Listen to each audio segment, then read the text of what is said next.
And good morning. Welcome to Community Voice. I am your host, Josh Engel. Today is Tuesday, June 11th, and I am very, very pleased to have a very special guest in the studio with us this morning, Shane Davis, the founder and president of West Georgia First Responders. West Georgia First Responders is a nonprofit charity that supports first responders directly in the West Georgia area. As a 501c3 nonprofit registered in the U.S., West Georgia First serves the community by redistributing donations to first responders in need, making a lasting impact in our immediate area. And of course, you can find them online at westgafirst.org.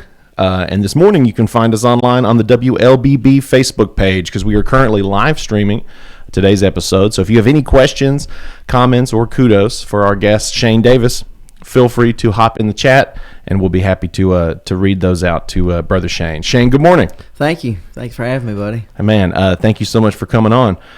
A lot's happened. Absolutely. But before we get into some of the exciting things that the organization has been able to accomplish over the last 6 months, as well as tease an upcoming event on June 29th, why don't we start? I gave a bit of an intro, a bit of a going over the mission, but let's talk about the organization. How did this happen? And what's the goal of the mission of the organization? Well, basically, some years ago, I was thinking about ways that I personally could put something together to further the kingdom, my mission of spreading the gospel. Okay, and I do it a little bit with my occupation, my regular business of bail bonding. Getting people out, helping them out, spread the gospel, rehabs, a lot of aftercare kind of stuff. So I just wanted to basically move forward in other aspects of my life and maybe, just try to see what I could do, start a nonprofit. Basically narrowed it down to where I really thought, due to COVID and some other things that came up during that time, to really focus on first responders. And when I realized that really locally we didn't have anything that was a blanket first responder organization to really cover a lot of people to help, and it was kind of a no-brainer for me to say, hey, this is it. It was really confirmation. So I moved forward in creating it, and wow, it's just been over the last 6 months busy. That's really, very busy. I'd like to say, I don't want to say busier than I wanted it to be, but busier than I thought it would be. So it's been a task trying to, juggle, speaking, going to try to raise money. But it's been a pleasure doing that because in the meantime, we've been able to raise a pretty good bit of money and really help a lot of people, more people than I thought, probably upwards of close to, 8 or 9 families, I think. We've been able to step in, I think, overall and help out. And, luckily, after you're helping out, on the donation side, we've had a bunch of companies, bigger companies in town that really, chip in and come on board. That I'm really pumped about that because, when you start one of these, especially locally, you got your eye on some of the companies in town, especially the bigger ones. You like, I really want to partner with them, and we've been real fortunate that a couple of them we've been able to do that with, and it's been able to help out.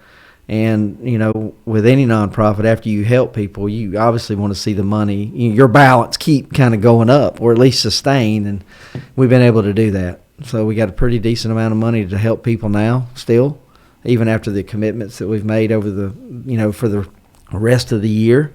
And hopefully going on programs like this and, just out in the community, we can get people to, call me or email me or whatever. And we're just here to help, man. Yeah, I mean, we talk about this a lot on this show. It's a testament to the community how many nonprofits we have, and not how many nonprofits, but how many functioning, effective nonprofits we have in this local community that stay busy and that fundraise and then turn around and put that and so much more volunteer hours, just blood, sweat, equity into their mission. But I'm not sure I've ever seen a nonprofit accomplish this much in 6 months. Because, and for folks at home, what kind of things does the organization assist first responders with? So when we started this, in my mind, I was thinking, had the big idea of, okay, I got an idea. This is going to be a good idea. I'm going to help, with the first responders if they get sick, they get injured, a fatality occurs, or any kind of disability that that prevents them from work, any kind of economic hardship they incur, or their family members. Okay, So I kind of left it somewhat broad because when I go, and one of the main things I like about being local is I get to go meet with them personally. I get to go sit down with them, their families, talk with them, give them my background, why I'm here, hey, I don't know where you're at, spirituality, this is why I'm here, if we agree to move forward, this is where this funds come from, okay? Kind of check their temperature, so to speak. So I kind of left it somewhat open and broad for that reason, because when you meet with people, what I've learned is they have all kind of different ways you can help them, okay, especially in these situations that they get this tragedy or unfortunate incident happen. You don't even know. A lot of times it's a week or 2 or 3 before they even know, hey, they get right the ship, okay, this is where I'm going to be needed the most. But what I have noticed over the first 6 months is there is a way that I've noticed you can really help almost immediately, and everybody kind of goes to and agrees to. What I've noticed is like housing assistance. Because for everybody, that's usually their biggest burden or bill, you want to say. So what I've noticed is when I sit down with the families, hey, is there any way we can reach in? And a lot of them hadn't even got doctor bills yet or anything like that. So, I talk about that, and then I talk about, hey, prescription medicine. Are you going to need any wheelchairs? Are you going to need all that kind of stuff? How's your insurance going? Workman's comp. I mean, it gets kind of, detailed when you get into all that. And I've learned a lot about that kind of stuff that I didn't really know too much other than, hey, I want to go help these people. You know what I mean? But what I've noticed is when I start talking about help, economic help, you're talking about, when I say housing assistance, it's universal. Oh, yeah. Because if you can take that burden and lighten that during this time of need, then they can take those resources and usually stick them towards stuff that they need, and it kind of equals out and balances. So we're not necessarily a mortgage or housing assistance like exclusively, but what I've noticed is we've been able to help quite a few people for long-term mortgages. When I say long-term, 3 to 6 months to 9, whatever. Like we got a couple of them, we're doing it from now to the end of the year, just enough to get them on their feet, through their rehab and get them back to work. When you say first responders, yeah, who all do we mean? Who's all included under that umbrella? So normally, people think, obviously you got your police, your fire, and EMTs, they think about that. But you got to think about like dispatchers, your security people, your Department of Corrections people. You got, we've included linemen. That's huge. Yep. And I tell you what, real huge. I mean, I can't even say it. And I've gotten such a warm welcome from the linemen in general and like Carroll EMC specifically. They stepped up and made a huge donation. All right, because given that we were helping one of their own that had been diagnosed with cancer. Yeah, and asking for nothing in return, just assisting. And they saw that and wanted to help support. That was it. And they're our diamond sponsor.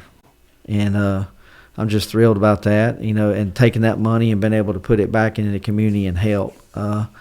It's just been an awesome feeling being able to do that. And so we kind of stick to, your normal, what you would think, but we've included linemen, included dispatchers, some things that most people, you talk about your normal, first responders you probably wouldn't think about. Military personnel. Military, yeah.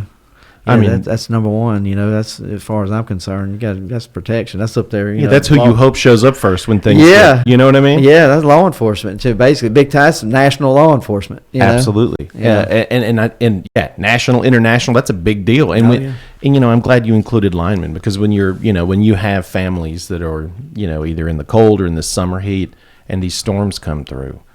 Who do you hope shows up first? You hope the lineman shows up to get through and try to get this power back on. Right. Well, in a prior life, that's what I always say. I used to work in the utility industry.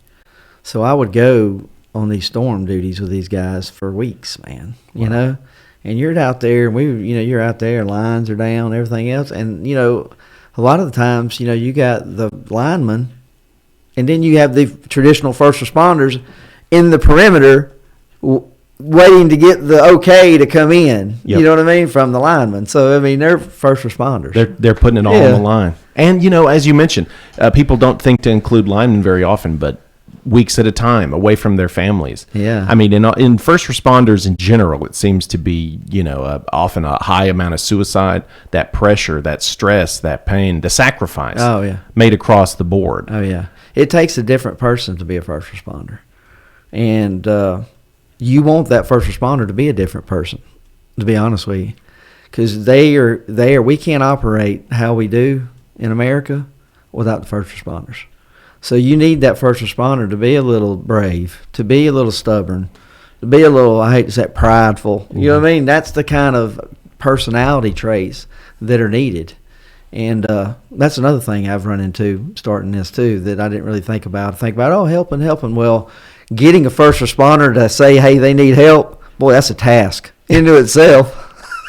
It's harder than raising funds. Yeah, I was like, wow. So you have to you can't just, especially an outsider, like me, saying, oh, you need some help, man. You don't need no help from me. You know what I mean? Yeah. So you have to really create a rapport with the agencies, what I've noticed and learned. Okay, you have to create a relationship with the sheriff's office, create a relationship with fire departments, and they know that I can help. So therefore, when they see a need within their ranks, they can facilitate it because the person inside there, the first responder, will listen to them because they're one of their own. Say, hey, I got this, and that's happened if with the sheriff's office here and in Carroll County.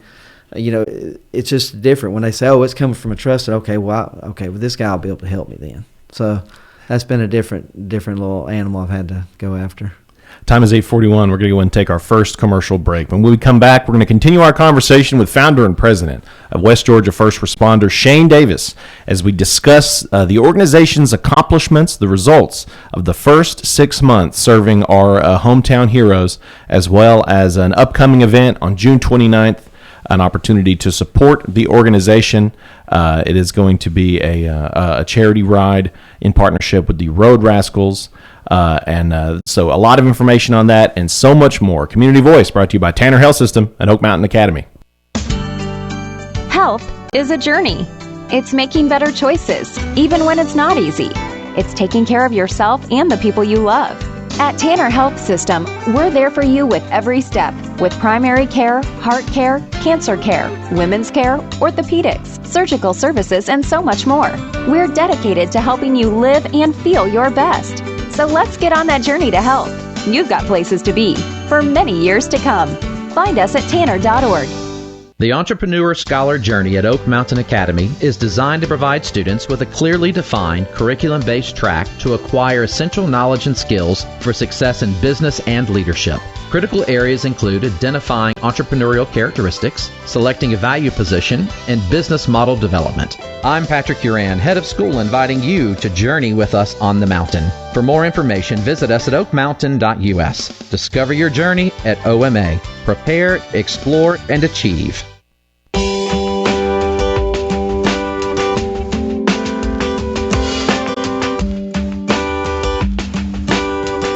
And we're back to Community Voice. Today's June 11th. I'm your host, Josh Engel.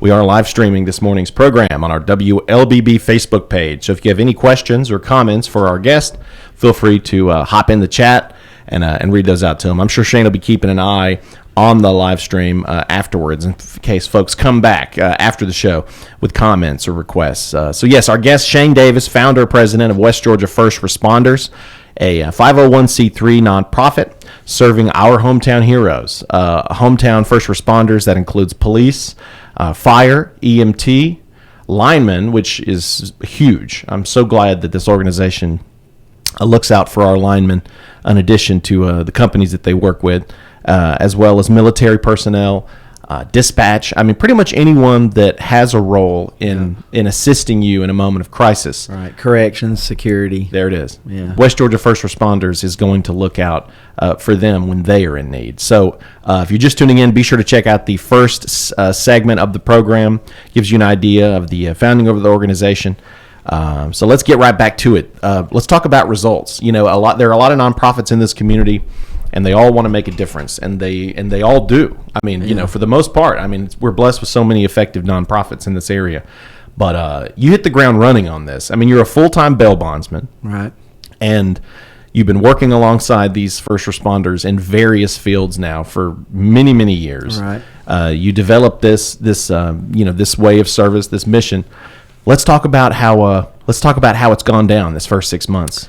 Well, like I said, when we meet with the families, there's just a different array of things you can help them with. So you kind of meet them where they're at, see where the best way you can help them. And some ways that like I mentioned, we did the mortgage stuff, but some other ways we've helped. For instance, there was a person that we helped. Basically, we gave them fuel cards for 6 months. Basically, they were going from hospital to in Alabama, back to Carrollton, Alabama. I mean, so given the gas prices and everything else, we really came together and thought, well, that was really the best way we could do it. So we offered fuel cards. Then on another one we helped. Basically, we paid for a summer camp this year for an individual who had a kid that had diabetes. So it was a diabetes camp that was going to come up this summer, and it was tailored for them. So we basically paid for that for them. And then we kind of went into the mortgage stuff. And when we go into it now, we basically, when I first started doing this, we were like, okay, how long you think your rehab's going to be? We kind of weigh that and say, okay, well, I'll tell you what, we'll pay your mortgage from now to the end of the year. So we did that for 3 different people. It was 2 police officers and a lineman. One police officer had a stroke, one had a wreck, and then the lineman was diagnosed with cancer. Wow. So we kind of did it where we're going to do from April through the rest of the year. Now we've had a few things where we said, okay, now we're going to give out, when we do it, we're going to do it every 3 months. And then have it, because you don't know how the rehabilitation is going to go, you know what I mean, or whatever. A miracle can happen. You never can tell. But every 3 months, we'll evaluate it and extend it if we need to, for up to a year. Just kind of put some checks and balances in it. And then a couple other people were 2 sets of different EMTs. Basically, they had some unfortunate incidents happen due to a surgery and due to a spouse like losing their job or whatever, where they got behind on their mortgages, and we basically helped them catch it up. Yeah, and one we actually helped catch it up till they just remodify it. So a lot of this stuff, it's not necessarily we're throwing down money. Hey, we're going to do it. It's responsible. Yeah, we're just assisting and helping them get to a better place and get it back on their feet. Another guy we helped. Basically, he had a thumb surgery. He was trying to have thumb surgery. And he worked for the Department of Corrections. And basically, the insurance wouldn't cover but, a small portion of what it was going to do. So we stepped in to help them and paid for enough to get them to where they can make payments on it to get the surgery done. Mm. So that right there was a good one because, he was miserable. He had trying to get his thumb fused, and they just recently got that done. So I was pretty proud about that. Help him get that surgery done. So you see, there's different ways you can step in and help them. You just kind of gotta weigh your options to see where you're at. And this is why you're always on the road. Half the time when I talk to you, you're either leaving someone's home or you're about to go to someone's home and actually sit down and talk with them. And that's inspiring. Windshield time. That's what I call it. That's what I get talk on the phone, right? Yeah. Windshield time. I just recently had some people reach out to me about some other things as far as maybe helping with a burial. Another one, a gentleman I'm going to meet with next week, that broke his back. So I'm pretty sure we're going to have to step up and maybe help in different ways. Like I said, first off, I have to go meet with them, and that's kind of you want to meet with them, like I said, and kind of see where they're at, but you also want to make sure you're not getting shafted either. You know what I mean? Because the bigger you get, the more people that are going to call and say, hey, try to take advantage. That's just part of it. We see that. That's just an element. It's a variable you have to take into consideration. I think what helps here is you've surrounded yourself with board members. Right. I believe like Michelle Morgan. Yep. Could you speak to a few others? Because these are folks. You got Brian Finley. He's in the sheriff's office. You got Dave Wade. He's part of the fire. He's deputy fire chief over at the fire department. I have a retired police officer that's on there, Damon Pardon. A local guy, Kenneth Rooks. He's a local pastor, retired. Does a lot of international ministry stuff. I got my son-in-law on there. He's a CPA. Yeah, Sure. yeah. Good to somebody keep an eye on the He numbers. knows more about the money than I do. A buddy of mine named actually married a cousin of mine. He's the internet guy, the tech guy that I lean on to do all the stuff like that.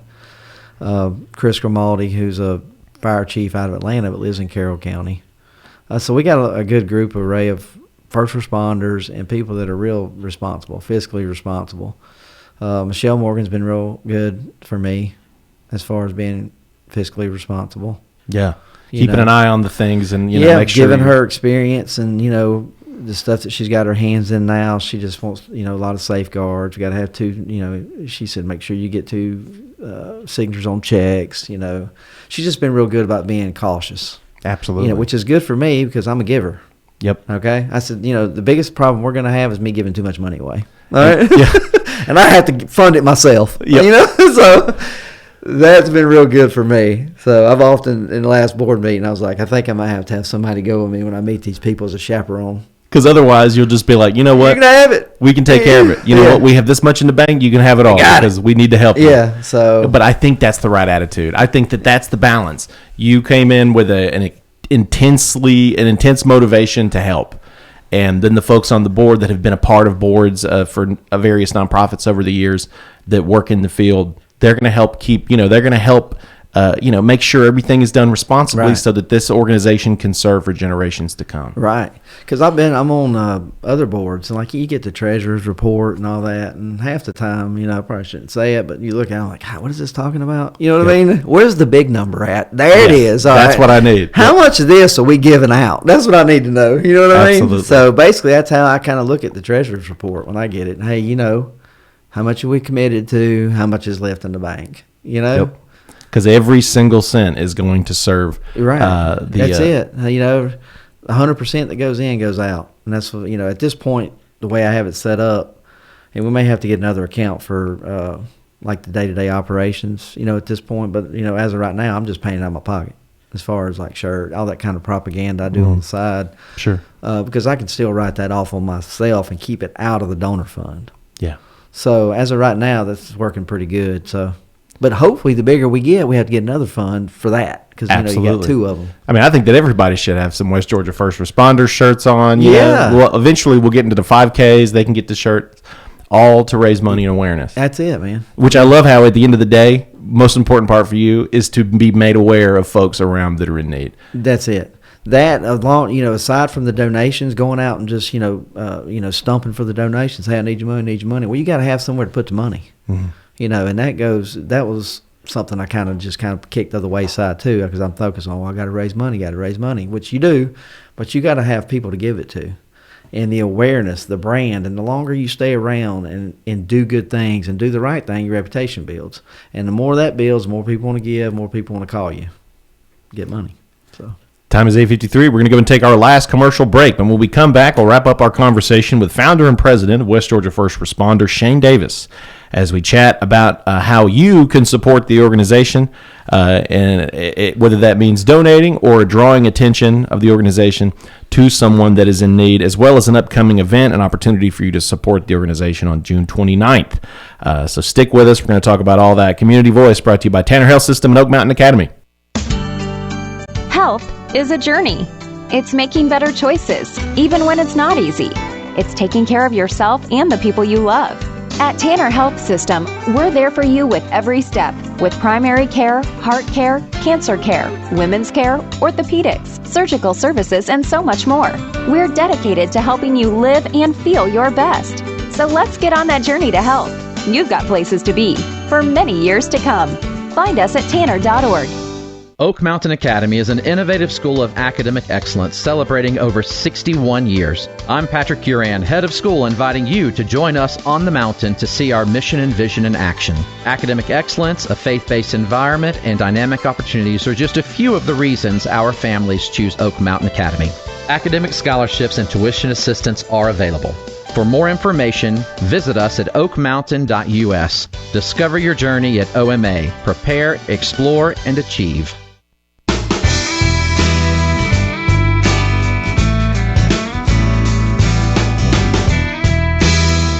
Welcome back to Community Voice. Time is 8:55. We only have about 4.5 minutes left with our guest, Shane Davis, founder, president of West Georgia First Responders. We are live streaming on our WLBB Facebook page. So if you have any questions or comments before we wrap up, be sure to throw those in there, including kudos, because if you were listening to our last segment, Shane kind of went over the impact that they've been able to have in the last 6 months, and it is out of control. The amount of families that have been assisted, whether that be helping their kids, helping with medical bills, helping with mortgage payments, that so much gas cards, so much and beyond. Surgeries, thumb fusing surgeries. So be sure to go back and check that out. Shane, talk about this event we got coming up on June 29th.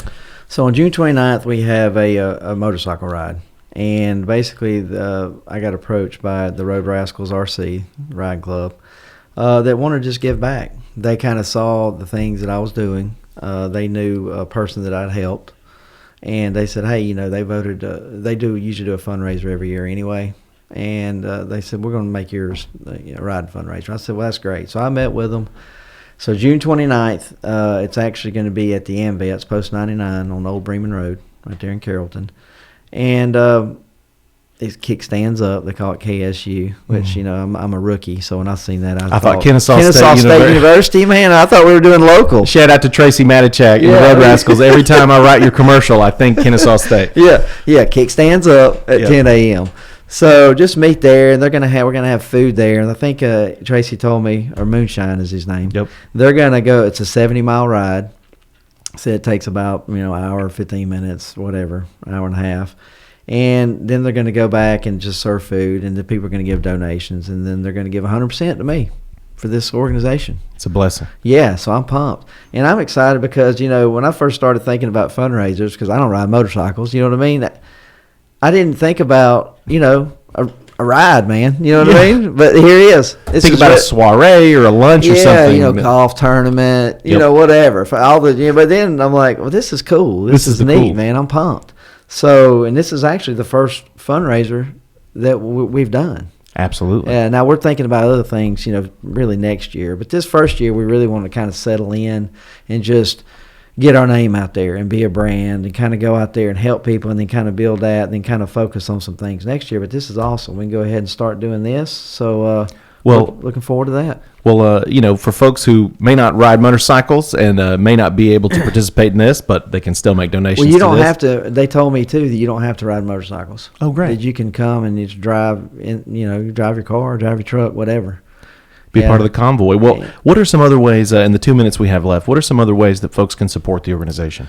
Well, we have the way we have it set up on our website. We have, you know, you can do one-time donations, recurring donations. We have tier sponsors. You can go on there and look at westgafirst.org.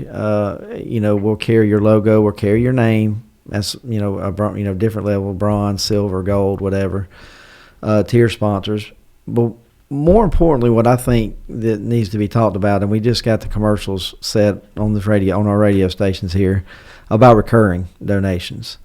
And it doesn't have to be a big donation. I mean, I really, really have it set up in my mind about like the Tunnel to Towers thing, okay, which I give to, which is a big determining factor of how I kind of set up the website, really, recurring donations, $10 a month.